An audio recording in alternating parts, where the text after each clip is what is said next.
Une autre, c'est la deuxième que je fais. Écoutez, j'ai eu une problématique lombaire qui est de type hernie discale. Puis, il y a 2 jours, j'étais incapable de bouger puis de marcher. Ce matin, j'avais de la difficulté. Hier matin, j'avais de la difficulté. Euh, Quand je dis coincé, là, c'est qu'il y a un nerf qui fait que lorsque on tente de bouger, s'il y a une pression au niveau de la colonne vertébrale quand il y a une hernie ou un pincement nerveux, la pression, lorsqu'on bouge, il y a une compression qui se fait sur l'ossature de la colonne vertébrale qui va aller pincer un nerf que dès qu'on met tout le poids du corps, que ce soit les bras, que ce soit avec les jambes pour essayer de se soulever, il y a une pression qui se fait à cause des contractions musculaires puis des changements de position osseux. Cette compression-là fait que les muscles vont se spasmer puis on n'est plus capable de bouger. Lorsque vous êtes dans votre lit et que vous essayez de vous lever, c'est pratiquement impossible lorsqu'on a cette problématique-là. Puis je voudrais vous donner des outils, des trucs pour être capable de finir par vous lever à un moment donné. Donc, si vous regardez les coussins comme les oreillers de corps, ça ici, c'est un rondin qui est assez gros que lorsque je me couche, moi, je me place pour enlever le plus possible de tension dans mon dos. Lorsque je suis positionné avec mon coussin, j'enlève la tension dans le dos. Même chose, quelqu'un qui a des douleurs aux genoux ou à la hanche, le fait d'avoir un coussin sous les genoux sans que ce soit, parce que si c'est rigide, ben, ça va comprimer l'artère qui est au niveau du genou, puis là, vous allez engourdir. C'est certain que c'est pas facile de dormir toute une nuit entière. Puis bon, si on est deux dans notre lit, ben, c'est pas évident d'avoir plusieurs coussins. Ça peut nuire à l'autre. Par contre, c'est un outil qui permet de dégager les tensions au niveau du dos lorsqu'on a mal au dos. De plus, lorsqu'on a le coussin, si je ne suis pas capable de me lever, qu'est-ce que je vais faire? Je peux utiliser le coussin comme pour m'appuyer. Je l'amène au niveau de mon dos. Puis, j'utilise aussi des blocs parfois. Avec les blocs, c'est plus facile. Ça dépend. Il faut vraiment là, être créatif. Mais si j'utilise des blocs de yoga, qu'est-ce que ça fait? C'est que si je l'appuie sur mon dos, ça me permet d'avoir un appui, un bras de levier. Le principe de lorsque je veux changer la roue d'une voiture, c'est un bras de levier qui permet de soulever mon char. Si j'utilise des coussins, si j'utilise des objets comme bras de levier pour m'aider à me lever, c'est qu'au lieu d'avoir toutes les tensions de tous les muscles, je vais avoir un appui qui va maintenir, qui va faire le travail du muscle, qui va me permettre de m'aider à me lever. Si je suis incapable de me lever, là, à ce moment-là, je vais devoir aller jusqu'au bout du lit pour pouvoir utiliser pouvoir faire en sorte de me placer au sol, mais à genoux. Parce que je risque de ne pas être capable de me lever. Et là, après ça, si j'essaie de me lever, et que j'ai de la difficulté, ben, je vais essayer de revenir pour m'asseoir sur le côté. Si je ne suis pas capable, je vais prendre mon coussin pour pouvoir aller positionner mon corps toujours sans contrainte. Parce que la problématique qu'on a à nous créer des contraintes, on a besoin d'appui, donc des bras de levier. Et lorsqu'on utilise des appuis, des bras de levier, on peut tranquillement être capable de se positionner pour pouvoir s'asseoir, pour ensuite se lever. Au lieu de rester couché tout le temps dans le lit, c'est même parfois, à cause de la douleur, on n'est plus capable de rester dans le lit, puis ça ne partira pas comme ça. Donc, le fait de m'asseoir le matin, lorsque je me lève, comme ce matin, j'ai de la difficulté, puis je me positionne assis, puis des fois, ouf, ça va pas bien, j'ai mon coussin, ben, je peux aller m'appuyer, puis me laisser reposer mon dos sans être couché complètement, puis avoir tout le trajet, parce que la course, la distance que j'ai entre là pour pouvoir m'asseoir et la distance que j'ai entre, là j'ai le coussin qui m'empêche, La distance que j'ai à partir d'ici pour m'asseoir versus lorsque j'ai mon coussin, c'est vraiment différent. Là, faut être créatif, mais il faut avoir une certaine habilité. C'est comme faire du ski de fond, faire du ski alpin, faire du patin. La première fois, on n'aura pas de la facilité, puis ça ne sera pas si évident que là, je viens de faire. C'est certain que l'objectif de ce que je suis en train de vous parler, c'est d'utiliser le plus d'objets possible pour avoir des bras de levier qui vont compenser. Un bras de levier, c'est quoi? Lorsque j'ai mal au bras, qu'est-ce que je fais? Je dépose ma main. Ça fait un appui. Si j'ai un appui sur un muscle, ben, il va relâcher. Il ne se mettra pas en contracture.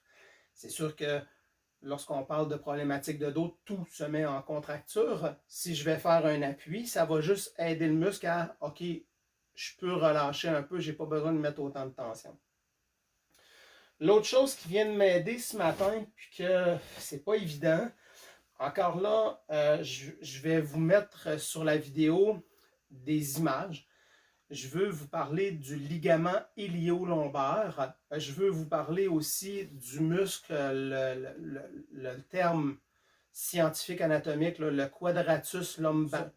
Ce muscle-là, qui est le muscle au niveau lombaire, que lorsqu'on veut l'étirer, c'est seulement dans des positions de torsion que vous allez pouvoir étirer ce muscle-là. Après, le fait de connaître le muscle ilio-lombaire, ilio pour iliaque, lombaire pour vertèbre lombaire, il y a deux ligaments ilio-lombaires, un pour la vertèbre L5, un pour la vertèbre L4, à gauche et à droite. Lorsqu'on a une problématique au niveau du dos, que ce soit 1, 2, 3, 4 ou 5, on va essayer de faire en sorte de libérer le ligament ilio-lombaire et bonne chance pour faire ça soi-même. Par contre, le fait d'avoir la jambe allongée dans différentes positions, on va avoir accès à ce ligament-là. C'est pour ça que l'étirement que je vais faire présentement va être utile pour toutes les problématiques de dos, de cou, d'omoplate, parce que lorsque vous allez faire cet étirement-là, et si vous n'avez pas de problématique de dos, je vous invite à le faire le plus souvent possible, vous allez remarquer qu'il y a des tensions qui ne sont pas juste au niveau du dos, parce que ça fait le trajet de l'os iliaque, omoplate cou, c'est tout en collaboration en X et en fascia. Donc, si j'étire mon cou, j'étire aussi ma hanche du côté opposé la majorité du temps. On va travailler, ça va être un travail facial qui est en X, mais c'est en ligne droite aussi dans le ressenti, dépendant du trajet de la tension.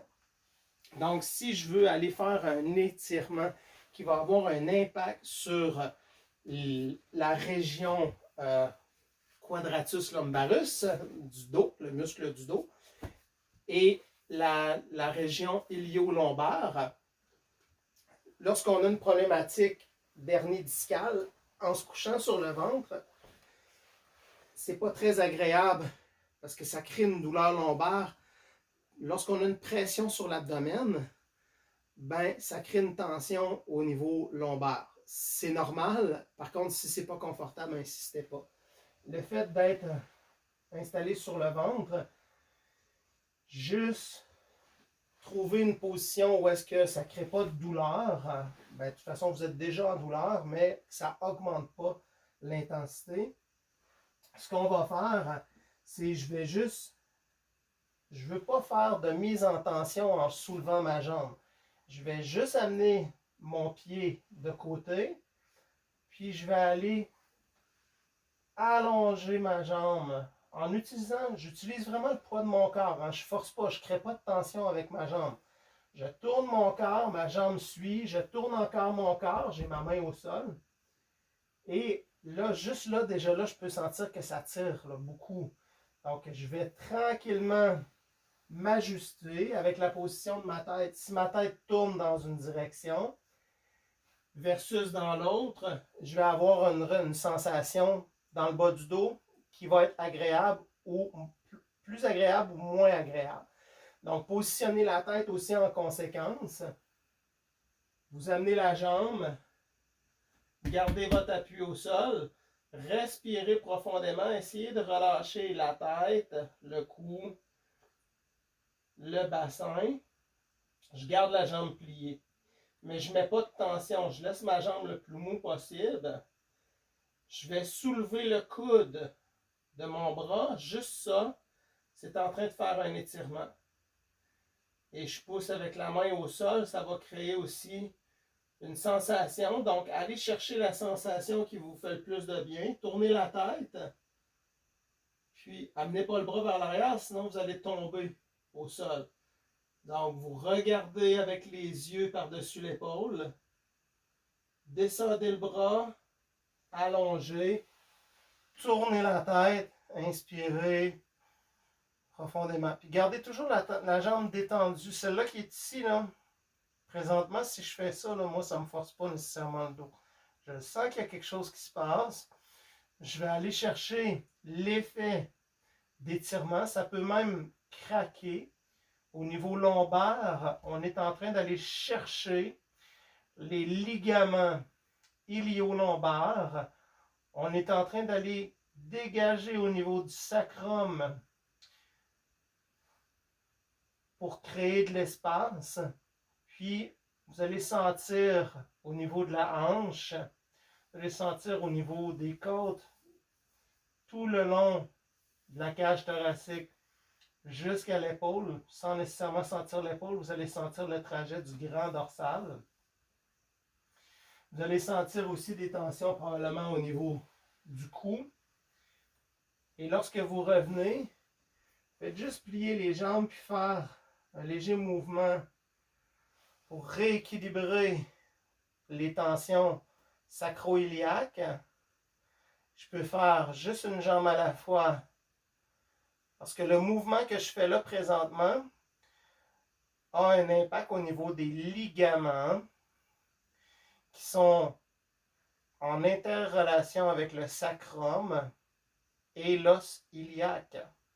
Lorsque j'ai une problématique lombaire, tous les ligaments associés au sacrum, qui est un os seul, avec les iliaques gauche et droite qui sont indépendants, mais qui se réunissent avec des ligaments au niveau du sacrum et des dernières lombaires.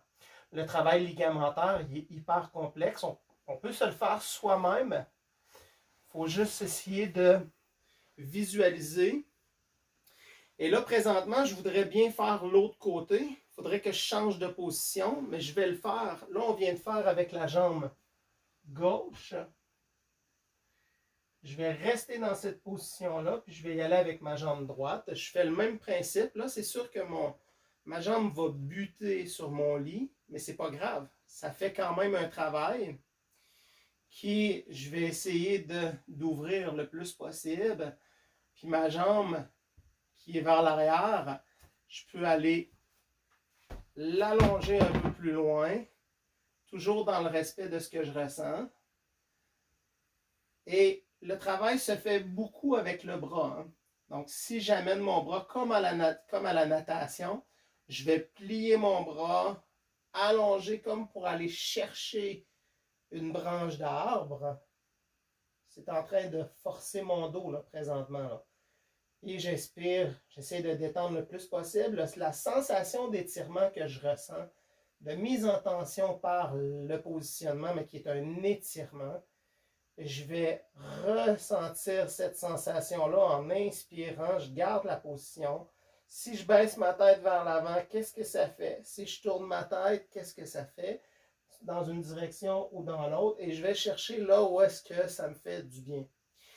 Lorsque je tourne la tête, je vais avoir un effet d'étirement, parfois côté gauche, côté droit, au centre. Ça va aller chercher plusieurs choses selon les tensions que vous avez. Et je reviens.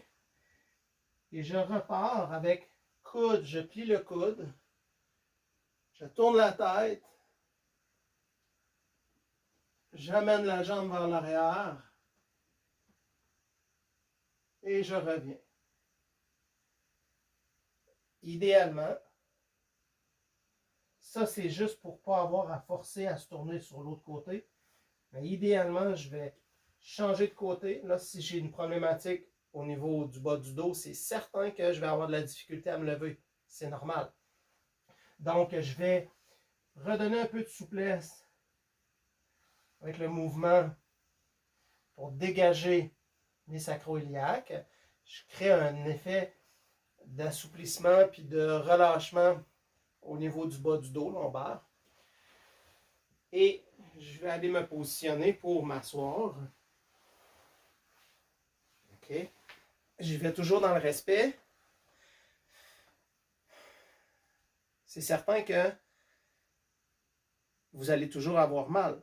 La douleur, elle ne disparaîtra pas comme ça. Mais ce que nous sommes en train de faire, c'est d'aller gagner tout le temps en mobilité. Et pour gagner en mobilité, il faut libérer les tissus qui font en sorte qu'il y a une restriction au niveau de la région osseuse proche des nerfs. Un os, il y a toujours un os, des nerfs, des vaisseaux sanguins, des muscles. Un os va faire contracter un muscle va faire comprimer les os. Donc, que ce soit un ou l'autre, dans tous les cas, que ce soit une contraction musculaire ou une pression osseuse qui va faire une contraction musculaire, l'objectif, c'est de libérer tout ce qui est en lien, sans nécessairement savoir que c'est un muscle, c'est un ligament, c'est un os. L'objectif, c'est d'aller libérer l'os dans sa structure ligamentaire et dans sa structure musculaire associée. Mais si vous cherchez à aller chercher un muscle en particulier, c'est inutile parce qu'il y a plusieurs groupes de muscles associés à une région, que ce soit lombaire, cervicale, peu importe. Là, j'ai changé de côté. Je vais me placer à plat ventre. Et maintenant, je peux faire l'autre côté, un appui de ma main au sol. Je vais commencer en tournant mon bassin. Je n'ai pas besoin de forcer avec ma jambe. Je plie ma jambe tout de suite sur le genou. Et je tourne le bassin. Je lève le coude. Faites attention pour ne pas tomber au sol. Plus vous allez lever le bras, plus vous allez risquer de tomber au sol. Donc, faites juste plier le coude. Vous allez sentir que ça tire. Là, maintenant, allez chercher vraiment un contexte d'étirement. Gardez la position. Déposez votre tête pour relâcher le plus possible. Gardez la position. Inspirez profondément. Et là, maintenant, vous allez devoir quand même modifier la façon de faire en se tenant sur le lit, en poussant avec la main au sol pour ne pas tomber, en changeant la position de la jambe. Si ma jambe est pliée et que je ne ressens rien, je peux aller l'allonger. La jambe qui est au niveau du lit, dépendant à quelle hauteur je suis au niveau du lit, je vais pouvoir me déplacer un peu plus loin, puis je peux plier ma jambe qui est proche du lit, puis avoir l'effet d'étirement. Si je plie ma jambe au niveau du lit, ça ne sera pas la même chose que si elle est allongée. Si ma jambe est allongée, je vais chercher, si ma jambe ici est allongée, je vais avoir un impact sur les dernières vertèbres lombaires. Ça, c'est une technique de chiropratie. En chiropratie, lorsqu'on place la jambe, ma jambe, si elle est allongée ici, au niveau structurel, on parle de osseux, lorsque ma jambe est allongée, j'ai un effet de bras de levier qui va avoir un impact sur mes dernières vertèbres lombaires. Si je plie mon genou, je vais changer d'étage jusqu'à ce que je puisse me rendre jusqu'à la première vertèbre lombaire. Donc, l'ajustement de la jambe a un impact de bras de levier qui va avoir une pression de bras de levier sur une région osseuse. Si j'ai cette intention-là d'une région osseuse, je vais plutôt garder l'intention sur les ligaments. Donc, je n'aurai pas l'objectif de travailler l'os, mais d'aller relâcher le ligament. Et si cette intention-là est bien visualisée, le cerveau est intelligent. Le cerveau il exécute l'ordre qu'on lui donne, même si on n'est pas au bon endroit. Si je lui dis d'aller travailler ce ligament-là, plus je vais être précis dans la position, plus mon action va être bénéfique si je vais dans cette région-là. Donc, je voulais vous partager cette façon de faire-là parce que c'est la meilleure façon, avec l'autre vidéo que j'ai fait, que je disais, la meilleure façon d'étirer le dos, c'est de faire une rotation. Donc, coucher sur le dos, ça, c'est la même chose, mais avec beaucoup moins précis au niveau des ligaments puis des muscles, des fascias. C'est la même chose que ça ici. Je suis simplement inversé, mais en étant inversé, je vais avoir un impact beaucoup plus précis sur la structure ligamentaire lorsque je suis positionné sur le ventre. Donc, n'oubliez pas que si je suis assis et que je fais ça ici, et si je suis couché et que je fais ça ici, en théorie, c'est la même chose. Que je tourne comme ça ou que je tourne en étant couché, en théorie, c'est censé être identique. Par contre, je n'ai pas la même position. Donc, ça va faire sensiblement la même chose, mais pas de façon identique. C'est des variantes qui me permettent d'aller chercher différemment en fonction des positions aussi que je suis capable d'adopter. Donc, c'est pas parce que je fais ça ici que ça va me donner le même effet que coucher sur le dos ou coucher sur le ventre. Et j'insiste parce que c'est la même chose lorsqu'on fait de l'entraînement. Si je fais un entraînement en étant couché au sol et si je fais un entraînement en étant debout, la différence de charge corporelle, le poids du corps, si je suis couché, on a moins de résistance. Encore là, il va falloir vérifier qu'est-ce qu'on est en train de faire. Selon l'exercice que je veux faire, la résistance peut être neutre au sol, mais elle peut être à 100% plus élevée que si je suis debout. Encore là, c'est toujours des principes de bras de levier. Si mes bras sont complètement allongés pour soulever une charge, la charge va être beaucoup plus difficile que si je pars à partir des bras en position fléchie. Donc, si mes bras sont pliés et que je soulève une charge, je vais avoir plus de facilité que si je soulève une charge à partir de la distance. C'est toujours la course. C'est quoi la course? L'espace qu'il y a entre le début et la fin, on appelle ça une course. Ma course est plus longue à partir d'en bas que si je plie mes bras, si je fais une flexion à 90 degrés et que je commence à faire le mouvement qui diminue le temps de course. Donc, la course est beaucoup plus longue si je suis en bas. C'est le même principe avec les jambes. Plus mes jambes vont être pliées, encore là, dépendant de la problématique, moins je vais avoir un impact élevé sur la région lombaire.